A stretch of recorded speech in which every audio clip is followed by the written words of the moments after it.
ଯେତେବେଳେ ଚାହିଁବେ ସେ ନାରୀ ତୁମକୁ ଦେବ। ମିଳନ ପାଇଁ ରାତିଦିନ ରୁମ୍କୁ ଡାକିବ।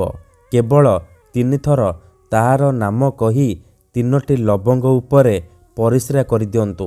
ଗ୍ୟାରେଣ୍ଟି ଦେଉଛି ସେ ଝିଅ ହେଉ ବା ପଡ଼ିଶା ଘର ଭାଉଜ ତୁମ ପାଖକୁ ଆସିବା ପାଇଁ ବାଧ୍ୟ ହେବ। ଯାହା ଚାହିଁବେ ତାହା କରିବ। ହଁ ଫ୍ରେଣ୍ଡସ୍, ଆପଣ ସମସ୍ତଙ୍କର ଇଚ୍ଛା ଥିବ ନିଜ ପସନ୍ଦର ଝିଅକୁ ପଟେଇବା ପାଇଁ, ତାଠାରୁ ନିଜର ମନ ଚାହୁଁଥିବା କାମ ହାସଲ କରିବା ପାଇଁ। କିନ୍ତୁ ଇଏ ଏତେ ସହଜ ନୁହେଁ। ତେବେ କେବଳ 3ଟି ଲବଙ୍ଗ ଆଣି ଆଜିର ଏହି ବଶୀକରଣ କରିକି ଦେଖନ୍ତୁ। ଗ୍ୟାରେଣ୍ଟି ଦେଉଛି ଯେଉଁ ଝିଅ ବା ଭାଉଜ ପାଇଁ ଆପଣ ଏହି ବଶୀକରଣକୁ କରିଦେବେ, ସିଏ ସେହି ସମୟଠାରୁ ଆପଣଙ୍କ ଆଡ଼କୁ ଆକର୍ଷିତ ହେବାକୁ ଲାଗିବ, ଆପଣଙ୍କୁ ଭଲ ପାଇବାକୁ ଲାଗିବ, ଆପଣଙ୍କୁ ଛାଡ଼ି ଗୋଟେ ମୁହୂର୍ତ୍ତ ବି ରହିପାରିବନି। ହଁ ଫ୍ରେଣ୍ଡସ୍, ଯଦି ଆପଣ କେଉଁ ଝିଅ ବା ବିବାହିତା ନାରୀକୁ ମନେ ମନେ ଭଲ ପାଉଛନ୍ତି କିନ୍ତୁ ଯେତେ ଚେଷ୍ଟା କଲେ ମଧ୍ୟ ତାକୁ ପଟେଇ ପାରୁନାହାନ୍ତି, ତାକୁ ନିଜର ମନ କଥା କହିବାକୁ ଡରୁଛନ୍ତି, ଆଉ ଆପଣ ଚାହୁଁଛନ୍ତି କି ସେ ଝିଅ ବା ନାରୀ ନିଜେ ଆସି ଆପଣଙ୍କୁ ଭଲ ପାଉଛି ବୋଲି କହୁ, ତେବେ କେବଳ 3ଟି ଲବଙ୍ଗ ଆଣି ଆଜିର ଏହି ବଶୀକରଣ କରିକି ଦେଖନ୍ତୁ। ଏହି ବଶୀକରଣ ଏତେ ଶକ୍ତିଶାଳୀ କି ଏହାର ପ୍ରୟୋଗ କେବେ ବି ଖାଲି ଯାଏନି। ମାତ୍ର ଥରେ ଯେଉଁ ଝିଅ ବା ମହିଳା ଉପରେ ଆପଣ ଏହି ବଶୀକରଣକୁ ଗୋଟିଏ ଥର ପ୍ରୟୋଗ କରିଦେବେ, ସିଏ ସେହି ସମୟଠାରୁ ଆପଣଙ୍କ ଆଡ଼କୁ ଆକର୍ଷିତ ହେବାକୁ ଲାଗିବ। ରାତି ଦିନ ଆପଣଙ୍କ କଥା ଭାବିବ, ଆପଣଙ୍କୁ ନ ଦେଖି ରହିପାରିବନି। ଯେଉଁ ଝିଅ ଆପଣଙ୍କୁ ଧୋକା ଦେଇଛି, ଆପଣଙ୍କ ନମ୍ବର ବ୍ଲକ୍ କରିଦେଇଛି, ଅନ୍ୟ କାହା ସହିତ କଥା ହେଉଛି, ଅନ୍ୟ କାହାକୁ ଭଲ ପାଉଛି, ତେବେ କେବଳ 3ଟି ଲବଙ୍ଗ ଆଣି ଆଜିର ଏହି ବଶୀକରଣ କରିକି ଦେଖନ୍ତୁ। ଗ୍ୟାରେଣ୍ଟି ଦେଉଛି ସେ ଝିଅ ଯେତେ ଦୂରରେ ଥିଲେ ମଧ୍ୟ ରାତିଦିନ ଆପଣଙ୍କ କଥା ଭାବିବ, ନିଜେ ଆସିବ ଆପଣଙ୍କର ପାଦ ତଳେ ପଡ଼ିବ, ଆପଣଙ୍କୁ ଭଲ ପାଉଛି ବୋଲି କହିବ। ଏହି ବଶୀକରଣ ସାହାଯ୍ୟରେ ଆପଣ ଶାଶୁ, ନଣନ୍ଦ, ଦିଅର, ଭାଉଜ କାହାକୁ ବି ଅତି ସହଜରେ ପଟେଇ ପାରିବେ, ତାଠାରୁ ନିଜର ମନ ମୁତାବକ କାମ ହାସଲ କରିପାରିବେ। ହଁ ଫ୍ରେଣ୍ଡସ୍, ଠିକ୍ ଶୁଣିଲେ, ସିଏ ଆପଣଙ୍କୁ କୌଣସି ପ୍ରକାର ବାଧା ଦେବ ନାହିଁ। ଯାହା ଚାହିଁବେ ତାହା କରିବ, ଆପଣଙ୍କର ସବୁ ଇଚ୍ଛା ପୂରଣ କରିବ। ଠିକ୍ ଅଛି, ତେବେ ଏହି ବଶୀକରଣ ବିଧିକୁ ଆପଣ କିପରି କରିବେ, କେମିତି କରିବେ, ଏହାର ପ୍ରୟୋଗ ବିଧି କ'ଣ, ମୁଁ ଆପଣଙ୍କୁ ଶିଖେଇବି। ସମ୍ପୂର୍ଣ୍ଣ ପ୍ରୟୋଗ ବିଧି ମୁଁ ଆପଣଙ୍କୁ ଶିଖେଇବି। ଜାଣିବା ପାଇଁ ମୋର ଆପଣମାନଙ୍କୁ ଅନୁରୋଧ କି ଆପଣ ଭିଡ଼ିଓଟିକୁ ମୂଳରୁ ଶେଷ ପର୍ଯ୍ୟନ୍ତ ପୁରା ଧ୍ୟାନ ସହିତ ଦେଖିବେ। ତେବେ ଯାଇକି ଆପଣ ସମ୍ପୂର୍ଣ୍ଣ ପ୍ରୟୋଗ ବିଧି ଜାଣିପାରିବେ। ଅଧାରୁ ଛାଡ଼ିକି ପଳେଇଲେ କିମ୍ବା କାଟି କାଟି ଦେଖିଲେ ଆପଣ କିଛି ବି ବୁଝିପାରିବେନି। ପରେ ଆପଣ କମେଣ୍ଟ କରିବେ, ଗୁରୁଜୀ ଆପଣଙ୍କର ବଶୀକରଣ କାମ କରୁନି। ଦେଖନ୍ତୁ, ମୋର ଆପଣମାନଙ୍କୁ ଅନୁରୋଧ କି ଆପଣ ଭିଡ଼ିଓଟିକୁ ମୂଳରୁ ଶେଷ ପର୍ଯ୍ୟନ୍ତ ପୁରା ଧ୍ୟାନ ସହିତ ଦେଖନ୍ତୁ, ପ୍ରୟୋଗ ବିଧିକୁ ଠିକ୍ ଭାବରେ ବୁଝନ୍ତୁ, ତାପରେ ଆପଣ ବଶୀକରଣ କରିବା ପାଇଁ ଯିବେ। ତେବେ ଯାଇ ମୁଁ ଆପଣଙ୍କୁ ଗ୍ୟାରେଣ୍ଟି ଦେଉଛି ଆପଣ 100ରୁ 100% ସଫଳ ହେବେ। କାରଣ ଏହି ବଶୀକରଣକୁ ପ୍ରୟୋଗ କରି ହଜାର ହଜାର ଲୋକମାନେ ଲାଭବାନ ହେଇଛନ୍ତି।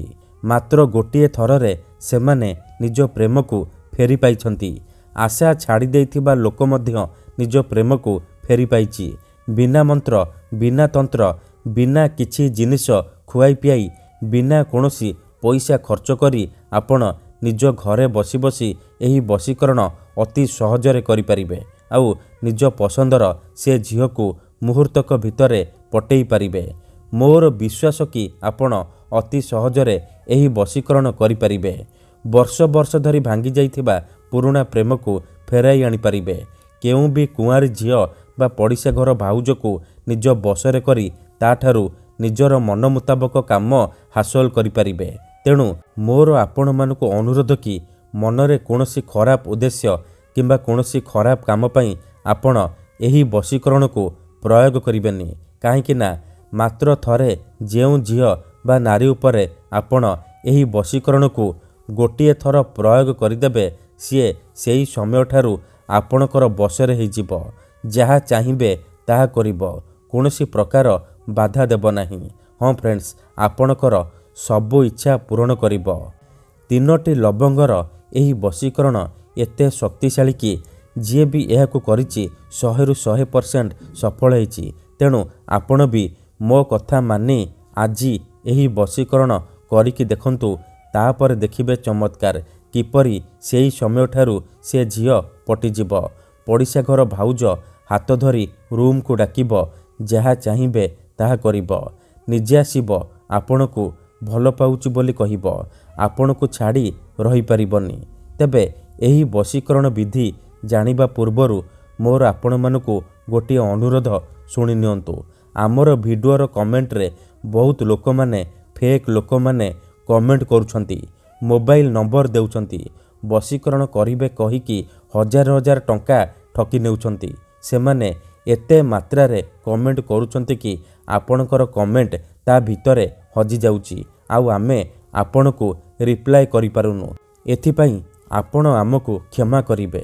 ଆଉ କମେଣ୍ଟ ବକ୍ସରେ ଦିଆଯାଉଥିବା ଫେକ୍ ମେସେଜ ଆଉ ମୋବାଇଲ ନମ୍ବରର ରିପ୍ଲାଏ ଦିଅନ୍ତୁ ନାହିଁ, କାହିଁକି ନା ସେମାନେ ବଶୀକରଣ କରିବେ କହିକି ଆପଣଙ୍କର ପଇସା ଠକି ନେବେ। ତେଣୁ ମୋର ଆପଣମାନଙ୍କୁ ଅନୁରୋଧ କି ଆପଣ ଭିଡ଼ିଓ ଦେଖନ୍ତୁ, ନିଜେ ଚେଷ୍ଟା କରନ୍ତୁ, କିନ୍ତୁ ଏହିସବୁ ଠକାମିରୁ ଦୂରେଇ ରୁହନ୍ତୁ। ଠିକ୍ ଅଛି। ଆମର ବହୁତ ସାରା ଦର୍ଶକ ବନ୍ଧୁମାନେ ଅଛନ୍ତି ଯେଉଁମାନେ ଆମକୁ କହୁଛନ୍ତି କି ଗୁରୁଜୀ ଆପଣ ଆମର କାମ କରିଦିଅନ୍ତୁ, ଆପଣ ଯେତେ ପଇସା ମାଗିବେ ଆମେ ଦେବୁ। ହଜାର ହଜାର ଟଙ୍କା ଯାଚୁଛନ୍ତି। ଦେଖନ୍ତୁ ୟୁଟ୍ୟୁବରେ ଆପଣଙ୍କୁ ଏମିତି ଅନେକ ଚ୍ୟାନେଲ ମିଳିଯିବ ଯେଉଁମାନେ ମୋବାଇଲ ନମ୍ବର ଦେଉଛନ୍ତି, ତାବିଜ ବିକୁଛନ୍ତି, ବଶୀକରଣ କରିବେ କହିକି ହଜାର ହଜାର ଟଙ୍କା ଠକି ନେଉଛନ୍ତି। କିନ୍ତୁ ଆମର ଏହି ଚ୍ୟାନେଲରେ ଆପଣଙ୍କ ପାଇଁ ଫ୍ରିରେ ବଶୀକରଣ ଭିଡ଼ିଓ ଅପଲୋଡ଼ କରାଯାଉଛି, ଯାହାକୁ ଆପଣଙ୍କର ସୁବିଧା ପାଇଁ ଅପଲୋଡ଼ କରାଯାଉଛି, ଯାହାକୁ ଆପଣ ଘରେ ବସି ବସି କରିପାରିବେ। ତେବେ ଆପଣ ପଇସା କ'ଣ ପାଇଁ ଖର୍ଚ୍ଚ କରିବେ? ଆପଣ ଭିଡ଼ିଓ ଦେଖନ୍ତୁ, ନିଜେ ଚେଷ୍ଟା କରନ୍ତୁ, ତେବେ ଯାଇକି ଆପଣ 100ରୁ 100% ସଫଳ ହେବେ। ଯଦି ଗୋଟିଏ ଥରରେ ସଫଳ ହୋଇପାରୁନାହାନ୍ତି, ଦ୍ୱିତୀୟ ଥର ଚେଷ୍ଟା କରନ୍ତୁ, ନିହାତି ଭାବେ ସଫଳ ହେବେ। ଠିକ୍ ଅଛି। ତେବେ ବଶୀକରଣ କରିବା ପୂର୍ବରୁ ବଶୀକରଣ ବିଷୟରେ କିଛି ଜାଣି ରଖନ୍ତୁ। ବଶୀକରଣର ମାନେ ହେଉଛି ସାମ୍ନାବାଲାକୁ ନିଜ ବଶରେ କରିବା, ତାର ଦିମାଗରେ ନିଜର ଭଲ ପାଇବାକୁ ପହଞ୍ଚେଇବା। ତେବେ ବଶୀକରଣ କ'ଣ ପାଇଁ କରାଯାଏ? ଯେତେବେଳେ ଆପଣ କାହାକୁ ନିଜଠାରୁ ଅଧିକ ଭଲ ପାଉଛନ୍ତି କିନ୍ତୁ ଯେତେ ଚେଷ୍ଟା କଲେ ମଧ୍ୟ ତାକୁ ପଟେଇ ପାରୁନାହାନ୍ତି, ତା ବିନା ବଞ୍ଚିପାରିବେନି ଭାବୁଛନ୍ତି, ସେତେବେଳେ ଆପଣ ବଶୀକରଣ କରିପାରିବେ। କିମ୍ବା ଯଦି କେଉଁ ଲୋକ ବିନା କାରଣରେ ଆପଣଙ୍କୁ ହଇରାଣ କରୁଛି, ଆପଣଙ୍କର ଘର ପରିବାର ଉପରେ ଖରାପ ନଜର ପକାଉଛି, ଏହିପରି ପରିସ୍ଥିତିରେ ଆପଣ ବଶୀକରଣ କରିପାରିବେ। କାହିଁକି ନା କେତେଥର ଏମିତି ହେଇଥାଏ କି ଆମର ଶତ୍ରୁ ପଇସାରେ ଆଉ ଶକ୍ତିରେ ଆମଠାରୁ ବଳବାନ ହେଇଥାଏ, ଆଉ ଆମେ ଚାହିଁକି ବି ତାର କିଛି କରିପାରୁନାହୁଁ। ଏହିପରି ପରିସ୍ଥିତିରେ ଆପଣ ବଶୀକରଣ କରିପାରିବେ। ନିଜ ଶତ୍ରୁକୁ ହାତ ମୁଠାରେ ରଖିପାରିବେ। ସୁନ୍ଦରୀରୁ ସୁନ୍ଦରୀ ଝିଅକୁ ନିଜ ବଶରେ କରିପାରିବେ। ଏଥିପାଇଁ ଆଜିର ଏହି ଭିଡ଼ିଓଟିରେ ମୁଁ ଆପଣଙ୍କ ପାଇଁ ଆମର ତନ୍ତ୍ରଶାସ୍ତ୍ରରୁ ଏମିତି ଏକ ପ୍ରଚଣ୍ଡ ମହାଶକ୍ତିଶାଳୀ ବଶୀକରଣ ନେଇ ଆସିଛି, ଯାହାକୁ ଆପଣ କରିଦେଲେ ନିଜ ପସନ୍ଦର ଝିଅକୁ ମୁହୂର୍ତ୍ତକ ଭିତରେ ପଟେଇ ପାରିବେ। ପଡ଼ିଶା ଘର ସୁନ୍ଦରୀ ଭାଉଜଠାରୁ ନିଜର ମନ ମୁତାବକ କାମ ହାସଲ କରିପାରିବେ। ସିଏ ଆପଣଙ୍କ ପ୍ରେମରେ ଏମିତି ଦିବାନୀ ହେଇଯିବ କି ଟାଣି ହୋଇ ଆପଣଙ୍କ ପାଖକୁ ଆସିବ, ଆପଣଙ୍କର ସବୁ ଇଚ୍ଛା ପୂରଣ କରିବ। ଠିକ୍ ଅଛି। ତେବେ ମନେ ରଖନ୍ତୁ, ମନ୍ତ୍ର ତନ୍ତ୍ର ଯନ୍ତ୍ର ବଶୀକରଣ ଇଏ ଏମିତି ସେମିତି କାମ କରେନି। ମନରେ ସମ୍ପୂର୍ଣ୍ଣ ବିଶ୍ୱାସ, ନିଷ୍ଠା ଆଉ ଏକାଗ୍ରତାର ସହିତ ଆପଣଙ୍କୁ ଏହି ବଶୀକରଣ କରିବାକୁ ପଡ଼ିବ। ତେବେ ଯାଇ ମୁଁ ଆପଣଙ୍କୁ ଗ୍ୟାରେଣ୍ଟି ଦେଉଛି, ଆପଣ ଯାହାକୁ ଚାହିଁବେ ତାକୁ ନିଜ ବଶରେ କରିପାରିବେ। ତେଣୁ ଯଦି ଆପଣ ଏହି ବଶୀକରଣ କରିବାକୁ ଚାହୁଁଛନ୍ତି, ସେ ଝିଅ ବା ଭାଉଜକୁ ପଟେଇବାକୁ ଚାହୁଁଛନ୍ତି, ତାକୁ ନିଜ ବଶରେ କରି ତାଠାରୁ ନିଜର ମନ ମୁତାବକ କାମ ହାସଲ କରିବାକୁ ଚାହୁଁଛନ୍ତି, ତେଣୁ ମୋର ଆପଣମାନଙ୍କୁ ଅନୁରୋଧ କି ଆପଣ ଭିଡ଼ିଓଟିକୁ ପୁରା ଧ୍ୟାନ ସହିତ ଶେଷ ପର୍ଯ୍ୟନ୍ତ ଦେଖିବେ। ଠିକ୍ ଅଛି। ତେବେ ଏହି ବଶୀକରଣ କରିବା ପାଇଁ ଆପଣଙ୍କୁ କେବଳ 3ଟି ଲବଙ୍ଗର ଆବଶ୍ୟକ। ହଁ ଫ୍ରେଣ୍ଡସ୍, କେବଳ 3ଟି ଲବଙ୍ଗର ସାହାଯ୍ୟରେ ଆପଣ ସେ ଝିଅକୁ ପଟେଇ ପାରିବେ। ପ୍ରଥମେ ଆପଣ କ'ଣ କରିବେ, 3ଟି ଲବଙ୍ଗ ଆଣିକି କୌଣସି ଏକ ସୁନସାନ ଜାଗାକୁ ଯିବେ, ଯେଉଁଠାରେ ଆପଣଙ୍କୁ କେହି ଦେଖିବେନି କିମ୍ବା ଅଧାରୁ ଡାକିବେନି। ତାପରେ ସେ 3ଟି ଲବଙ୍ଗକୁ ତଳେ ମାଟି ଉପରେ ରଖିଦେବେ। ତାପରେ ସେଇ ଝିଅ ବା ମହିଳାର ନାମ 3 ଥର କହିବେ। 3 ଥର ସେଇ ଝିଅ ମହିଳାର ନାମ କହିସାରିବା ପରେ ଆପଣ ଏହି ଶବ୍ଦକୁ 3 ଥର ପଢ଼ିଦେବେ। ତାସିନ୍ ତାସିନ୍ ମର୍ତାସିନ୍। ଏହି 3ଟି ଶବ୍ଦକୁ ଏହିପରି 3 ଥର ପଢ଼ିସାରିବା ପରେ ଆପଣ କ'ଣ କରିବେ, ସାଙ୍ଗେ ସାଙ୍ଗେ ସେ 3ଟି ଲବଙ୍ଗ ଉପରେ ପରିସ୍ରା କରିବେ। ମନେ ରଖନ୍ତୁ, ଆଖି ବନ୍ଦ କରିକି ପରିସ୍ରା କରିବେ। ପରିସ୍ରା କରିସାରିବା ପରେ ଆପଣ ଚୁପଚାପ ଘରକୁ ଫେରି ଆସିବେ। ପଛକୁ ବୁଲିକି ଚାହିଁବେନି। ଗ୍ୟାରେଣ୍ଟି ଦେଉଛି, ଏତିକି କରିକି ଦେଖନ୍ତୁ, ଯେଉଁ ଝିଅ ବା ମହିଳା ପାଇଁ ଆପଣ ଏହି ବଶୀକରଣ କରିଥିବେ ସିଏ ଆପଣଙ୍କର ବଶରେ ହେଇଯିବ। ଯାହା ଚାହିଁବେ ତାହା କରିବ। ଧନ୍ୟବାଦ।